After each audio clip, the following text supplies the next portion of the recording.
राज्य के वित्त मंत्री आदरणीय ओपी चौधरी को यहाँ पर बुलाना चाहूंगा, लेकिन इसके पहले बताऊं कि कुछ लोगों को राजमार्ग चुनता है और बहुत से लोग राजमार्ग चुनते हैं, लेकिन जिन्हें राजमार्ग खुद चुनता है वो है ओपी चौधरी जी।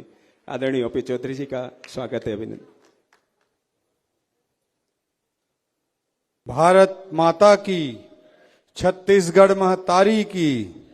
आज हमारे बीच उपस्थित प्रदेश के को नेतृत्व प्रदान करने वाले और एक सामान्य परिवार से उठकर आज इस नेतृत्व के मुकाम के माध्यम से छत्तीसगढ़ के भविष्य को एक नई दिशा और नई ऊंचाई प्रदान करने वाले हमारे सम्माननीय मुख्यमंत्री आदरणीय श्री विष्णुदेव साय जी, हमारे बीच उपस्थित देश के ख्याति लब्ध बुद्धिजीवी आदरणीय केजी सुरेश जी, आदरणीय बड़े भैया और रायपुर उत्तर के विधायक आदरणीय पुरंदर मिश्रा जी, आदरणीय भैया हमारे सुनील जी, और सबसे महत्वपूर्ण हमारे साथी मोहन जी और उनकी पूरी टीम जिसने इतना शानदार कार्यक्रम आयोजित किया है, उसके लिए मैं पूरे प्रेस क्लब को बहुत बहुत बधाई और शुभकामना देना चाहता हूं। इस अवसर पर उपस्थित हमारे सभी गणमान्य पत्रकार गण को मैं वंदन अभिनंदन करता हूं, उनको नमन करता हूं। सभी हमारे युवा पत्रकारों को विशेष रूप से अभिनंदन करता हूं। और आज मैं जब इस कार्यक्रम के लिए आया तो मुझे भी इतना फिलहाल याद नहीं था कि पत्रकारिता के भारत के इतिहास के 200 वर्ष पूरे हो रहे हैं। मेरे आते वक्त मेरे दिमाग में यही चल रहा था कि 200 साल पहले, मतलब लगभग 1826 का समय, जब भारत के हिंदी पत्रकारिता का समय प्रारंभ होता है, उस कालखंड को मैं कोरिलेट मेरा दिमाग कर रहा था कि ये वही समय था जब अंग्रेजों की पकड़ भारत पे मजबूत लगभग हो गई थी। और हम सब जानते हैं कि अंग्रेजों ने भारत को किस तरह से राज किया। जब मैकाले का सब्जेक्ट आता है तो हम सबको पता है कि मैकाले को अंग्रेज लोग भारत में लाए थे। उस समय इस सोच के साथ लाए थे कि लंबे समय तक भारत को कैसे रूल किया जा सकता है, क्योंकि भारत की विविधता, भारत की भाषाई विविधता, सांस्कृतिक विविधता को अंग्रेज समझ नहीं पा रहे थे कि एक देश कैसे है और इसको लंबे समय तक हम कैसे गुलाम बनाए रख सकते हैं। इसलिए बहुत हाई पैकेज के साथ मैकाले को लाया गया, क्योंकि मैकाले की विशेषता थी कि वो 15 दिन में नई भाषा सीख सकता था। इस कारण से उसको डेप्यूट किया गया, इंडिया में लाया गया। 4 सालों का उसका पैकेज था। मैकाले आया और वो घूमता रहता था इधर उधर आराम से, उसने कोई नई भाषा नहीं सीखी। तो गवर्नर, उस समय के वायसराय से उसकी मुलाकात हुई, गवर्नर जनरल होते थे, बार बार मुलाकात होती थी। तो उसने बार बार पूछा कि भाई तुम कौन सी भाषा भी सीख कर, कौन से क्षेत्र का अध्ययन कर रहे हो? तो हंसते हुए बोलता था, मैं कोई भाषा भी नहीं सीख रहा हूं, मेरे को मेरे तरीके से काम करने दीजिए। तो चुप हो जाते थे गवर्नर जनरल।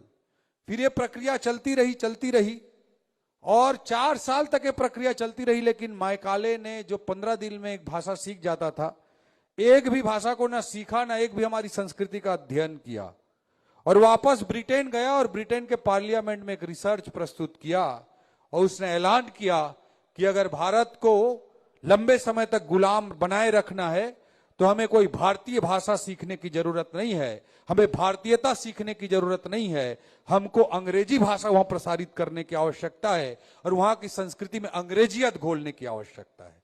यह उसी समय था जब भारत की सांस्कृतिक परंपराओं को, भारत के विचार को, भारत के चिंतन को, भारत के इतिहास को रौंद करके उसे नीचा दिखाने का काम किया गया और भारतीय संस्कृति को, भारत के आत्मविश्वास को तोड़कर हताशा, निराशा के समुद्र में डुबोने का काम किया जा रहा था। और किसी भी देश को अगर समाप्त करना हो, किसी भी संस्कृति को समाप्त करना हो, तो ये सबसे महत्वपूर्ण बिंदु होता है कि उसकी सोच को, उसके आत्मविश्वास को, उसकी चिंतन को समाप्त कर दिया जाए। लेकिन ये 200 सालों का जो सफर है, ये भी उसी समय जन्म ले रहा था जब भी समाज में संकट आता है, इतिहास में संकट आता है, राष्ट्र में संकट आता है, तो समाज का एक वर्ग जरूर होता है जो उससे बाहर निकलने के लिए सोचता है, देश को, समाज को बाहर निकालने के लिए सोचता है। ये 200 सालों का कोरिलेशन इसी बात को प्रमाणित करता है कि उस समय भी ऐसे हमारे मनीषी थे जिन्होंने पत्रकारिता और साहित्य के माध्यम से भारत की खोई हुई अस्मिता को, भारत के हताशा और निराशा को, इस स्थिति से भारत को बाहर निकालते हुए भारत को एक नई दिशा में ले जाने का काम किया। ये 200 सालों की पत्रकारिता इसी बात का गवाह है। मैं एक ही बात कहना चाहूंगा कि किसी भी इतिहास की समय में, समय के किसी भी कालखंड में एक निराशा होती है, एक हताशा होती है। हताशा और निराशा की सच्चाई का अंधकार होता है।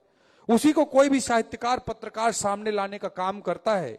जब महाप्राण निराला लिखते हैं राम की शक्ति पूजा में कि है अमानिसा उगलता गगन घन अंधकार, एक ऐसे अंधकार की परिकल्पना करते हैं, अमावस की काली रात जैसे अंधकार की का वमन कर रहा हो, अंधकार की उल्टी कर रहा हो, ऐसे अपने समय के अंधकार को, जब देश आजादी की लड़ाई लड़ रहा था उस समय के अंधकार को वो उद्धृत करते हैं।